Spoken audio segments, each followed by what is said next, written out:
उमापति भगवान भोलेनाथ की जय हो। श्री हरितालिका तीज व्रत कथा 2024 हरितालिका तीज का व्रत 6 सितंबर दिन शुक्रवार को किया जाएगा।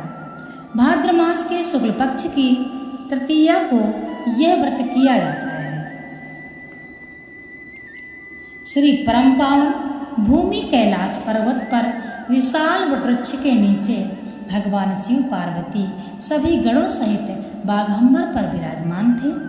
बलवान वीरभद्र, भृंगी, संगी, नंदी आदि अपने अपने पैरों पर सदा शिव के दरबार की शोभा बढ़ा रहे थे।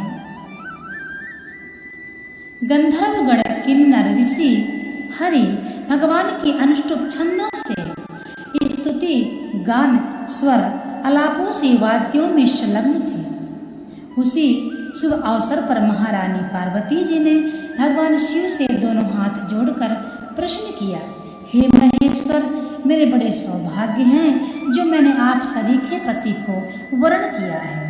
क्या मैं जान सकती हूँ कि मैंने वह कौन सा पुण्य अर्जन किया है जिससे आप मुझे प्राप्त हुए हो? आप अंतर्यामी हैं, मुझको बताने की कृपा करें। पार्वती जी की ऐसी प्रार्थना सुनने पर शिव जी बोले, हे वरानने, तुमने अति उत्तम पुण्य का संग्रह किया था जिससे तुमने मुझे प्राप्त किया है। वह अति गुप्त है। अब तुम्हारे आग्रह पर मैं प्रकट करता हूँ।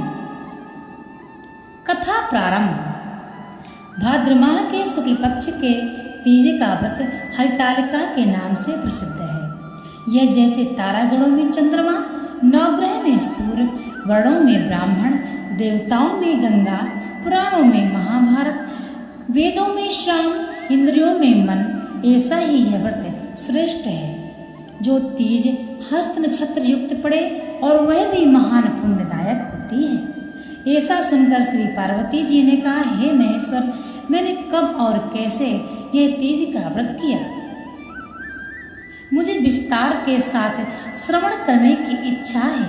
इतना सुनकर भगवान शंकर बोले, हे भाग्यवान उमा, भारत के उत्तर में श्रेष्ठ एक पर्वत है। उसके राजा का नाम हिमाचल है। वहाँ तुम भाग्यवती रानी मैना से उत्पन्न हुई थी। तुमने बाल्यकाल से ही मेरी आराधना करना प्रारंभ कर दिया था। कुछ उम्र बढ़ने पर तुमने हिमालय की दुर्गम गुफाओं में जाकर मुझे पाने हेतु तप किया। तुमने ग्रीष्म काल में बाहर चट्टानों पर आसन लगाकर तप किया। वर्षा काल में बाहर पानी में तप किया। शीतकाल में पानी में खड़े होकर मेरे ध्यान में संलग्न रहे। इसी प्रकार 6 ऋतुओं में तपस्या करके भी जब मेरे दर्शन ना मिले तब तुमने ऊर्ध्वमुख होकर केवल वायु सेवन किया। फिर वृक्षों के सूखे पत्ते खाकर इस शरीर को छीण किया। ऐसी तपस्या में लीन देखकर महाराज हिमाचल को अति चिंता हुई और तुम्हारे विवाह हेतु चिंता करने लगे। इसी शुभ अवसर पर महर्षि नारद जी उपस्थित हुए। राजा ने हर्ष के साथ नारद जी का स्वागत एवं पूजन किया और उपस्थित होने का कारण जानने के इच्छुक हुए। नारद जी ने कहा, हे राजन, मैं भगवान विष्णु का भेजा आया हूँ। मैं चाहता हूँ कि आपकी सुंदर कन्या को योग्य वर प्राप्त हो। वैकुंठ निवासी शेषशायी भगवान ने आपकी कन्या का वर्ण स्वीकार किया है। राजा हिमाचल ने कहा, महाराज, मेरे सौभाग्य हैं जो मेरी कन्या का विवाह विष्णु जी ने स्वीकार किया है और मैं अवश्य ही उन्हें अपनी कन्या उमा का वाग्य दान करूंगा। यह सुनिश्चित हो जाने पर नारद जी वैकुंठ पहुंचकर श्री विष्णु भगवान से पार्वती जी के विवाह का निश्चित होना सुनाया। इधर महाराज हिमाचल ने वन में पहुंचकर पार्वती जी से भगवान विष्णु से विवाह होने का निश्चित समाचार दिया। ऐसा सुनते ही पार्वती जी को महान दुख हुआ। उस दुख से तुम विह्वल होकर अपनी सखी के पास पहुंचकर विलाप करने लगी।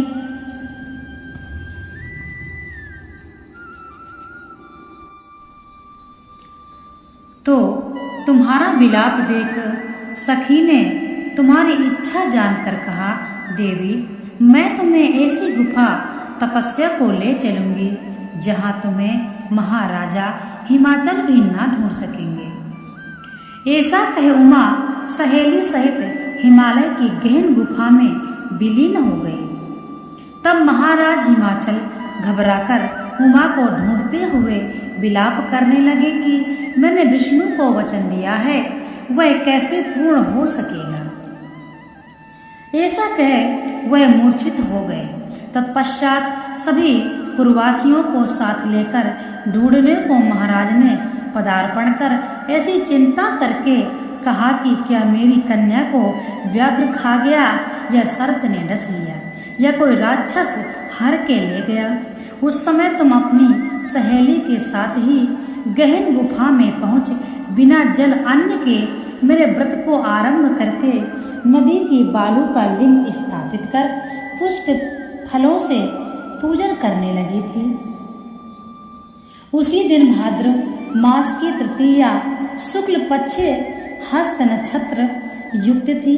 तुम्हारी पूजा के फलस्वरूप में मेरा सिंहासन हिल उठा, तो मैंने जाकर तुम्हें दर्शन दिया और तुमसे कहा, हे देवी मैं तुम्हारे व्रत और पूजन से अति प्रसन्न हूँ। तुम अपनी कामना का मुझसे वर्णन करो।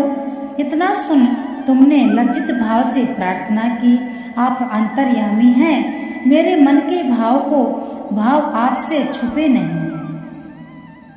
मैं आपको पति रूप से चाहती हूँ। इतना सुनकर मैं तुम्हें एवं अस्तु इच्छित पूर्ण वरदान देकर अंतर ध्यान हो गया। इसके बाद तुम्हारे पिता हिमाचल मंत्रियों सहित ढूंढते ढूंढते नदी तट पर मारे शोक के मूर्छित हो गिर पड़े। उसी समय तुम सहेली के साथ मेरी बालू की मूर्ति विसर्जन करने हेतु नदी तट पर आ पहुंची। तो तुम्हारे नगर निवासी मंत्रीगण राजा हिमाचल सहित तुम्हारे दर्शन कर अति प्रसन्नता को प्राप्त हुए और तुमसे लिपट लिपट कर रोने लगे और बोले, हे उमा तुम इस भयंकर वन में कैसे चली गई जो अति भयानक है, जहाँ सिंह व्याघ्र जहरीले भयानक सर्पों का निवास है, जहाँ मनुष्य के प्राण संकट में हो सकते हैं। अतः हे पुत्री इस भयंकर वन को त्याग कर अपने गृह स्थान को प्रस्थान करो।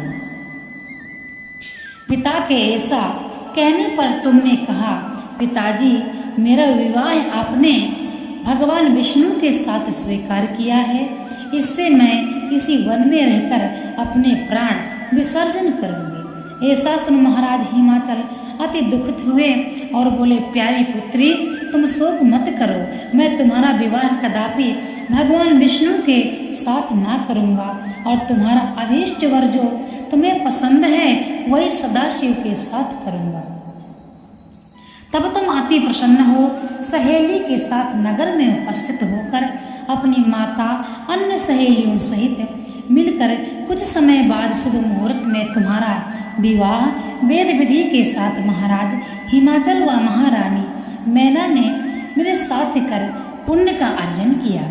हे सौभाग्यशालिनी, जिस सहेली ने तुमको हरण कर हिमालय की गुफा में रख मेरी प्राप्ति का व्रत किया, इसी से इस व्रत का नाम हरितालिका पड़ा और यह व्रत सब व्रतों में उत्तम हुआ है।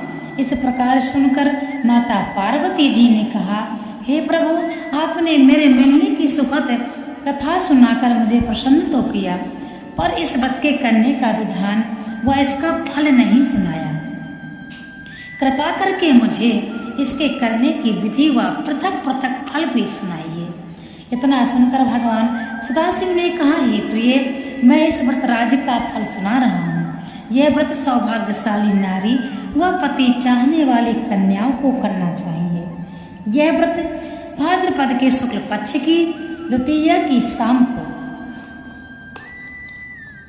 आरंभ कर तीज का व्रत धारण करें। यह व्रत निराहार बिना फल आहार और निर्जला होकर रखना चाहिए। भगवान शिव पार्वती की प्रतिमा स्वर्ण की स्थापित करके केले पुष्प आदि के खंभे स्थापित कर रेशमी वस्त्र के चंदोआ तानकर बंधन मार लगाकर भगवान शिव का बालू का लिंग स्थापित करके पूजन, वैदिक मंत्र स्तुति गान, वाद्य शंख मृदंग झांझ आदि से रात्रि जागरण करना चाहिए और भगवान शिव के पूजन के बाद फल फूल पकवान लड्डू मेवा मिष्ठान तरह तरह के भोग की सामग्री समर्पण करें। फिर ब्राह्मणों को द्रव्य अन्न वस्त्र पात्र आदि का दान श्रद्धा युक्त देना चाहिए। भगवान शिव को प्रत्येक वस्तु सिद्ध पंचाक्षरी मंत्र से ओम नमः शिवाय कहकर समर्पित करना चाहिए। प्रार्थना के समय अपनी इच्छा को भगवान के सामने प्रेषित कर फिर पार्वती जी से यहाँ नीचे लिखी प्रार्थना करें। प्रार्थना इस प्रकार है। जय जग माता, जय जग माता, मेरी भाग्य विधाता, मेरी भाग्य विधाता, तुम्हें हो पार्वती शिव प्यारी, तुम्हें हो दाता नंद पुरारी, सती संतों में रेख तुम्हारी, जय हो आनंद दाता, जय जगी माता, जय जगी माता, मेरी भाग्य विधाता। इच्छित वर मैं तुमसे पाऊं, भूल चूक को दुख न उठाऊं, भाव भक्ति से तुमको पाऊं, कर दो पूर्ण दाता, जय जगी माता, जय जगी माता। प्रार्थना के बाद पुष्पों को दोनों हाथों में लेकर पुष्पांजलि समर्पण करें। फिर चतुर्थी को शिवलिंग का किसी नदी या तालाब में विसर्जन करें। फिर 3 ब्राह्मणों को भोजन करा के दक्षिणा देवें। इस प्रकार यह व्रत पूर्ण करने से नारी सौभाग्यवती होती है, धन व पुत्र पौत्रों से सुखी होकर जीवन व्यतीत करती है। कन्याओं के व्रत करने से कुलीन धनवान वर को प्राप्त होने का सौभाग्य होता है। कन्याओं के व्रत करने से कुलीन धनवान वर को प्राप्त होने का सौभाग्य होता है। हे देवी, जो सौभाग्यवती नारी इस व्रत को नहीं धारण करती, वह अनेक तरह के कष्ट को प्राप्त करती है। बोलिए उमापति भोलेनाथ की।